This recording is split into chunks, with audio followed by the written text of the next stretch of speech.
Real Virginia is proudly produced by the Virginia Farm Bureau Federation. For almost a century, Farm Bureau has been a friend of the farm for all Virginians. Visit our website at vafb.com. Hello everyone, and welcome to Real Virginia, a show about Virginia agriculture and the people who bring us all the wonderful local products we enjoy, brought to you by the Virginia Farm Bureau. Here's what's coming up in this week's program. March is maple syrup season. Spinach and garbanzo bean soup will keep you warm while we wait for spring. And we celebrate a Virginia Beach teacher sharing her love of agriculture. Home will always be Virginia, between the Blue Ridge and Chesapeake Bay, Atlantic to Appalachia, home in my heart always. Welcome back to Real Virginia, everyone. I'm your host, Norm Hyde, substituting for Burke Muller this week, and we're coming to you from the Hanover Vegetable Farm in Hanover County, Virginia, where they're all buttoned up for winter and looking forward to spring. March is typically when maple syrup makes its mark in the Commonwealth. Elijah Griles reports that a lot of hard work goes into creating this sweet treat. As the first signs of spring arrive in the Commonwealth, Virginia maple syrup is ready to adorn all kinds of delicious foods. The time-intensive process of making maple syrup, known as sugaring, began in early February this year as production booms across the state.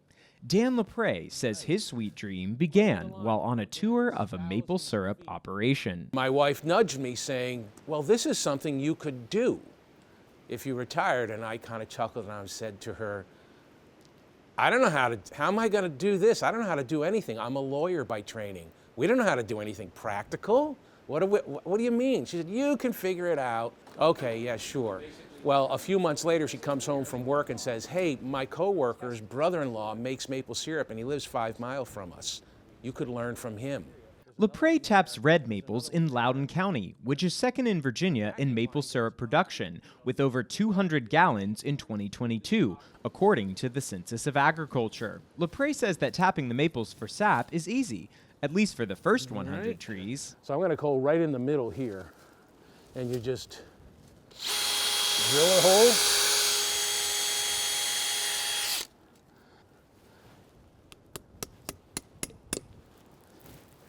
Hole in the hole, you can see it starting to drip out. We call this a drop line. It drops from the tap down to the 5/16 inch line, and this feeds down to the 3/4 inch line right there, and that'll go on into the vacuum line, and that'll go down into my storage tank. The number of farms producing maple syrup statewide exploded from just 29 in 2017 to 54 in 2022. Virginia Tech professor Tom Hammett says that the growth of the local food movement fueled interest in Virginia maple syrup. It's become a big business, but a lot of the syrup enters the wholesale market, and the identity of that syrup as being produced in Virginia is lost. So what we're trying to do is bring back awareness of Virginia syrup, give it an identity, and part of the way we do that is through marketing and through labeling and trying to make sure that farmers here are identified as producing maple syrup. Hammett has worked with Josh Thompson in Montgomery County, Virginia, who started commercial syrup production 3 years ago. Seeing family in upstate New York tapping maple trees sparked his interest. When I started looking into it, we've got the temperatures and the climate and stuff that you would need in order to be doing maple syrup.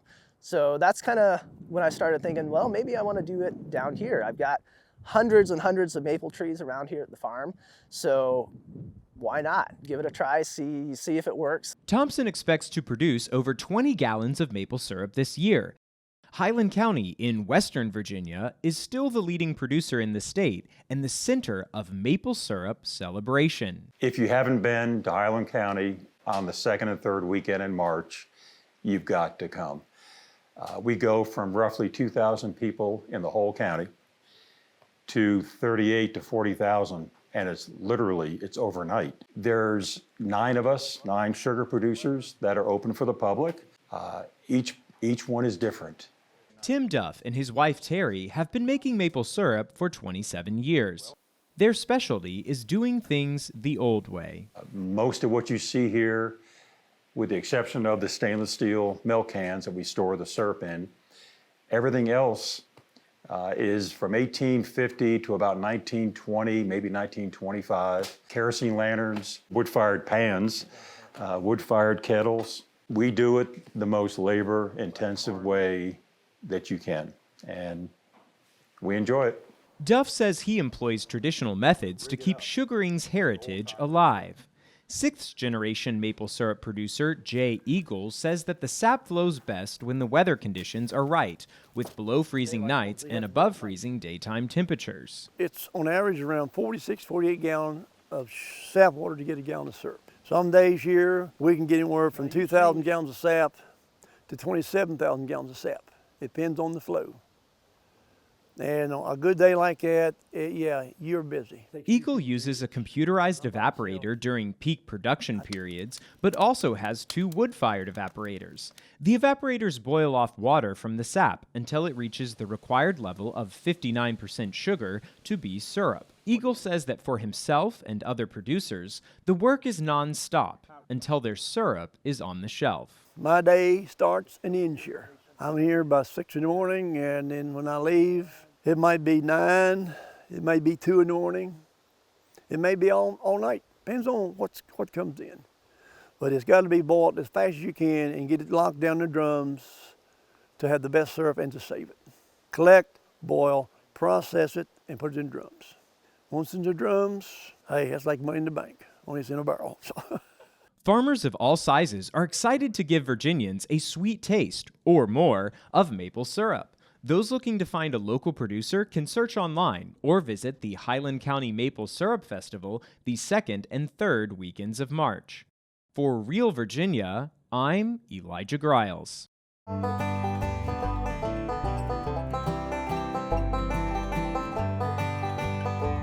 Maple syrup's becoming an important specialty crop in the Old Dominion.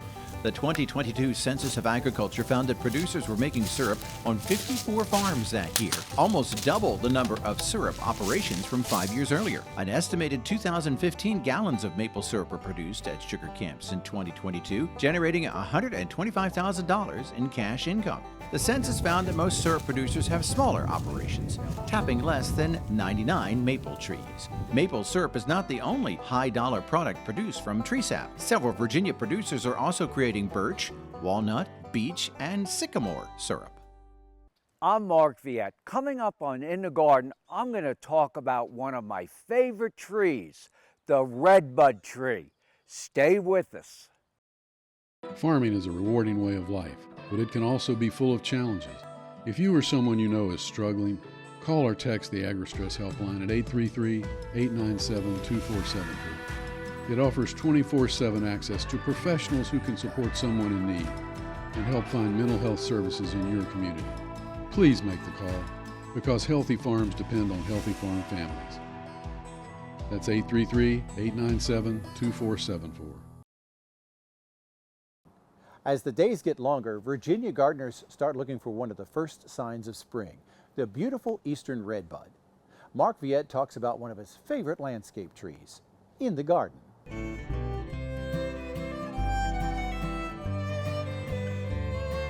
One of the reasons redbuds are called redbuds is commonly in nature, you're going to see redbuds with redbuds, but they're also whitebud redbuds. And this is one of my favorites. And botanically, it's known as Cercis canadensis alba, the pure white form. Beautiful, showy tree. And a common feature of some of the redbuds is that the buds will open right on the trunk, up and down the trunk.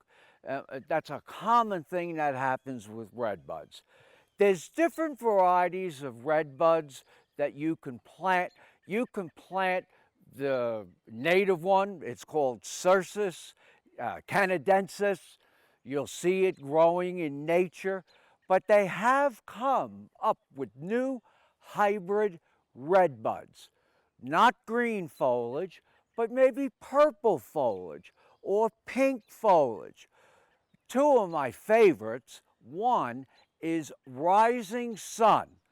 It'll get maybe 10 feet after 10 years, and it has beautiful yellow foliage at the tips of every stem. Another one is called Flamethrower, and it looks just like a flamethrower.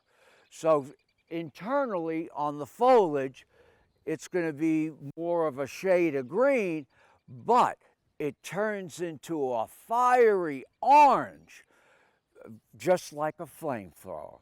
Great new plants to add to your garden. Some redbuds will get pretty big, like this one here. This is 35 years old. One of the things you can do is sort of open up the middle of the tree so you can see through it.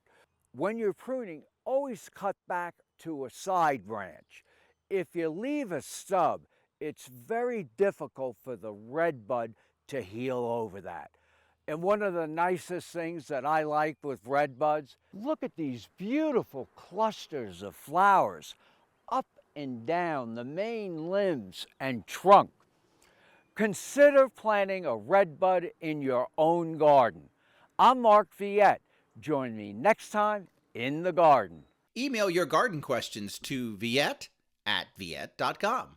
Hi, I'm Chef Tammy Brawley from the Green Kitchen. Coming up on Heart of the Home, spinach and chickpea soup. We hope you'll stay with us.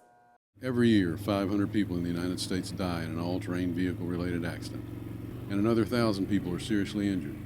Sadly, many of those victims are children. Simple rules for ATV safety are: one, wear a helmet. Have to wear a helmet. The other one is being able to control your speed. All of these relate together. Knowing your terrain, and especially avoiding steep slopes. Steep slopes are the leading cause of overturns. This message brought to you by the Virginia Farm Bureau Safety Advisory Committee. It's been a cold and snowy winter in Virginia this year, but Chef Tammy Brawley has a delicious spinach and garbanzo bean soup recipe that'll help keep us all warm while we wait for spring. From the Heart of the Home.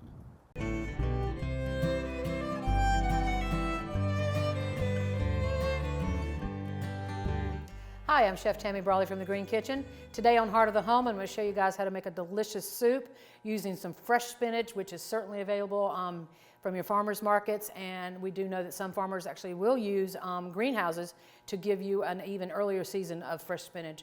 Fresh spinach is extremely healthy, high in iron and vitamin C, great way to put dark leafy vegetables into your diet. We're going to start out with some hot oil here, and we're going to add about 2 cups or so of chopped diced onions.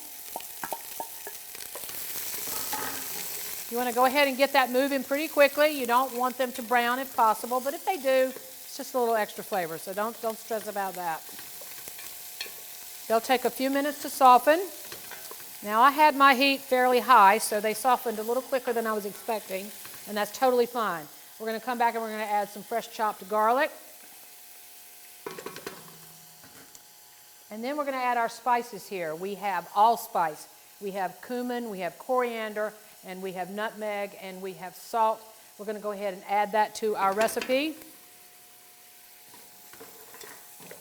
Oh, this smells so nice and warm. I love these spices together. And now we're going to go ahead and add our chickpeas. You know, chickpeas and garbanzo beans, they're the same thing, okay?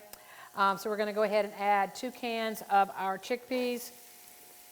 I will stress that sometimes taking the time to work with fresh beans and legumes, it does produce a lot of flavor. So if you do have an opportunity to work with fresh, feel free to do that. So we're going to go ahead and stir the chickpeas together with those spices and onions and garlic. And what I have here is vegetable stock, vegetable broth. This is technically a vegan recipe, but if you don't have vegetable stock in your house and you've got chicken stock and you've got all the other ingredients, go ahead and use it. It's totally fine. But if you do have some people that do need to be vegan, vegetarian stock's a great way to go. So we're going to add about 2½ cups. And now we want these chickpeas to soften, so it's going to take about 20 to 30 minutes. All right, so our soup has been simmering about a half an hour. We want that to go until the chickpeas are somewhat tender. I will say that if it does go a little bit longer, you will end up using all of that broth. So you may want to add a little bit more depending on how much broth that you like in your soup. The other thing I kind of want to step away from on this recipe is it says a pound of spinach. That's a lot of spinach if you want to weigh it, that is. I usually just grab as many handfuls as I'd like. That it cooks down so darn quickly. So we're just going to put a couple of handfuls in here. I don't know, maybe 3 or 4 handfuls. We're going to go ahead and stir that up and see what that looks like. And you could take the time to chop the spinach if you want. I find that to be kind of really time consuming and somewhat wasteful for the time I would like to put into it. That was about 3 good handfuls of spinach. I personally think that's enough based on the volume of the broth and the chickpeas. You want to finish this up actually with about 1/4 cup of fresh lemon juice. Lemon juice with the spinach is phenomenal. I absolutely love that flavor together. And then you actually do have a couple of tablespoons of olive oil to then drizzle in at the end.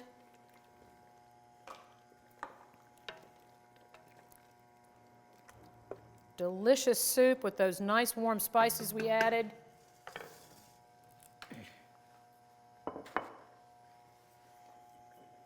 Especially with spinach still being in season this month. It's still going to be somewhat chilly out there. Not quite ready for those warm months yet. And it's an extremely healthy soup in the fact that we're using that dark green, beautiful spinach. And vegan, it can be vegan, excuse me, if you decide to use vegetable broth. And then we want to serve that actually with some nice crusty bread. All right. And there you have it, spinach chickpea soup.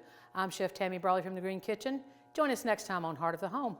Recipes from the Heart of the Home can be found on the Virginia Farm Bureau website at vafb.com/recipes, as well as on Chef Tammy Brawley's website at greenkitchenrichmond.com.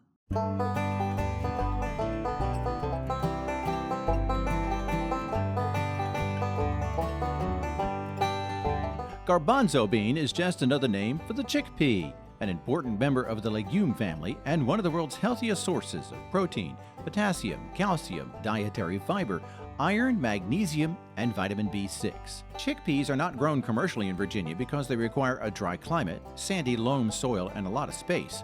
But researchers at Virginia State University are encouraging small farm operators to try them as a crop as the state's climate turns warmer. Chickpeas are the key ingredient in hummus, and one of the nation's largest hummus production plants is located in Chesterfield County.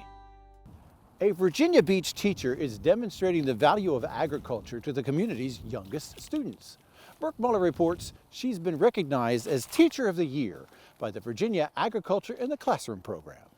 Christy Flanigan teaches kindergarten at Salem Elementary School in Virginia Beach. She says kids that age are eager to learn. They come in and they are ready for any exploration and any activity that we do with them.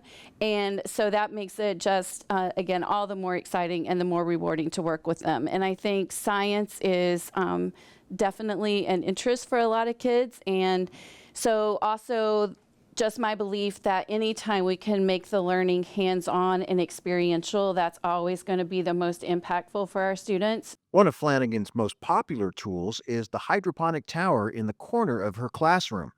She's had this project for 4 years and loves to see her students' reaction when they see that plants can be grown in water as well as soil. Another favorite is the Adopt a Cow program. The cow comes from Cave Hill Dairy Farm in Botetourt County. The kids get to ask farmer Courtney Henderson all about the cows she raises through Zoom. We caught up with her using the same technology. So it's a cool experience because I get sent letters and I get to interact with the kids. Every other month, we send them pictures of the calves. I always send a little video with the calves and explain like where they are in their life cycle, what they're eating nowadays, what they're doing nowadays, and different things like that. Henderson says she can see how Flanigan's teaching style is inspiring her students. She reached out to me almost immediately when she heard about the Adopt a Cow program. Her kids had a gender reveal party for the cows. Like, she was doing all sorts of stuff. I love how much she engages the kids and really, truly it gets to know the kids, gets to teach them in a way that they understand, they feel engaged, and it's truly learning. So it's really cool watching her class, especially. And I love when we do the live chat at the very end of the program. I love when they jump on because I know I'm getting questions from them. While the Adopt a Cow program may be popular, Flanigan's favorite project is the compost bin. There's not only just dirt, there's also worms. So we have red wiggler worms that are in the compost. So kindergartners, they love observing the worms, and as we add new food and we aerate the soil, mix it for the worms as well, they have a fantastic time just observing how the worms are growing and changing in the compost bin as well. It's the first time she's done the compost experiment, but she says she's really enjoying it. Her teaching style is affecting her students long after they go on to other grades. What makes Mrs. Flanigan's teaching style stand out is her ability to provide such immersive experiences for her students. She doesn't shy away from those opportunities for them to critically think, where things kind of get messy and kids have to find solutions to figure out a problem. She doesn't shy away from that. She actually leans into it, which allows the kids really to become those critical thinkers that we want them to become. The Virginia Ag in the Classroom program and foundation have been around for 38 years, offering teachers curriculum aligned with the Virginia Standards of Learning that features agriculture facts and science. As the Virginia AITC Teacher of the Year, Flanigan will receive a $500 cash award and receive a free trip to the National Ag in the Classroom Conference this summer in Minneapolis. In Virginia Beach, Virginia, I'm Burke Moeller reporting. We're so glad you could join us this week to celebrate all the bounty that Virginia has to offer. From your kitchen to our home and garden to our beautiful wide open spaces, we're proud to say that this is real Virginia. From everyone at the Virginia Farm Bureau, thanks for watching and make it a great week.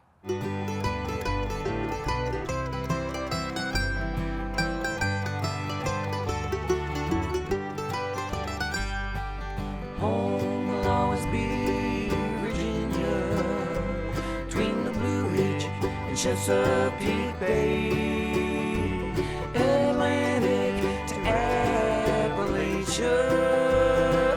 Home in my heart always.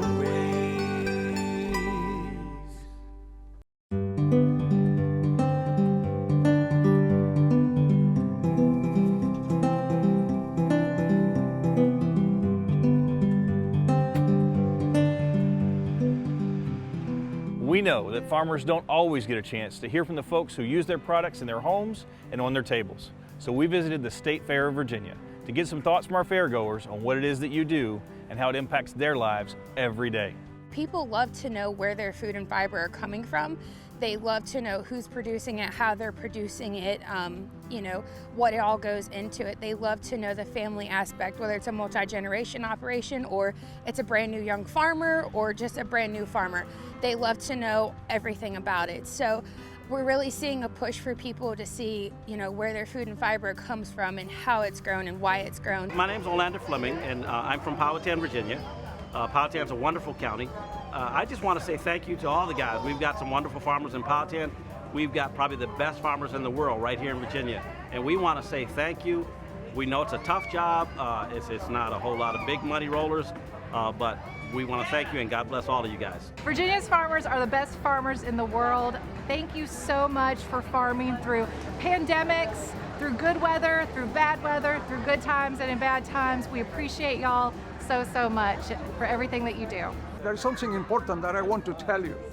How important is the food. And the food is produced here in the fields of Virginia. I thank you them very, very much because they take a lot of responsibility to feed us. Thank you to them because they feed us. Somebody said once that when the humanity ends without food, we'll have to look for food in the sea. But I also want to say that not only in the sea, we will have to turn to our fields. Thanks God that they are taking this responsibility. I wish them luck and the best blessing from the Lord. Thank you very much. I'd be happy to turn around and tell that farmer, male or female, exactly how appreciative I am for all the hard work they do. I can appreciate the ridiculous hours that they have to work, and how they're out on the farm for what little return that they get. And I want them to know, I'd like you to know, with how appreciative I am and my family are for everything that we buy local, that we try to do as best we possibly can, whether it's on the beef or whether it's on the vegetables and things that we have when we grow. And I just want to, from the bottom of my heart, say thank you very much for all they do. There is no life without farmers, because they feed us with a great food, and we can really be healthy, and the life will be much better with them. And I really, and my grandson, we appreciate the hard work, because it's really, really hard.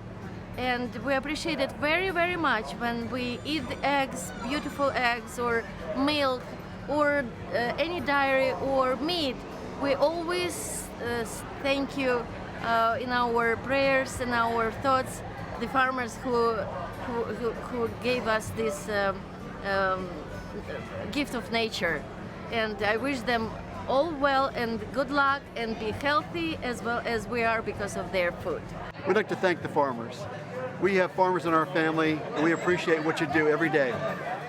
From the milk, the pork that we use, all the vegetables that we get, we thank you, and keep up what you do. We're there for you. Thank you.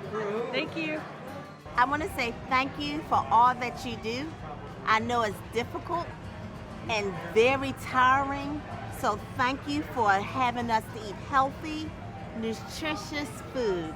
God bless you. Because if we're not appreciated, they might stop, and then we won't have a lot of stuff that we have today. I like to say thank you to all the farmers that put in hard work for the people that go to grocery stores and get common things like milk, eggs. Commonly, we don't really think about the farmers like that when we do those things, but me personally, I like to take appreciation towards them for their hard work and the labor they put towards their work. Thank you, farmers. Thank you so much, because we really love the food and we know it's hard to grow it. You all work so hard, and we're so appreciative of it. Thank you, farmers.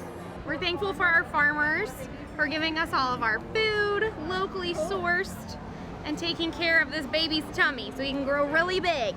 Thank you so much for raising the cows so that I can have milk every day. Those who struggle each and every single day just to make those ends meet, but still continue in this industry, are the true role models for those of us who continue to grow in the agriculture industry, especially those of us in FFA and 4-H.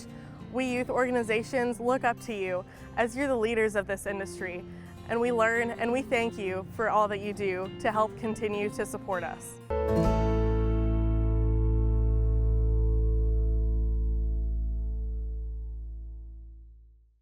Every spring and fall, Virginia farmers and other motorists nearly collide on rural roads. Sometimes these collisions can be dangerous or even fatal when a car traveling 55 miles an hour suddenly meets much slower moving farm equipment. The odds of a collision shoot up. Farm equipment operators are required to display a slow-moving vehicle emblem when they're on a public road. When you see that, slow down. Give them plenty of space to do their job. This message brought to you by the Virginia Farm Bureau Federation Safety Advisory Committee.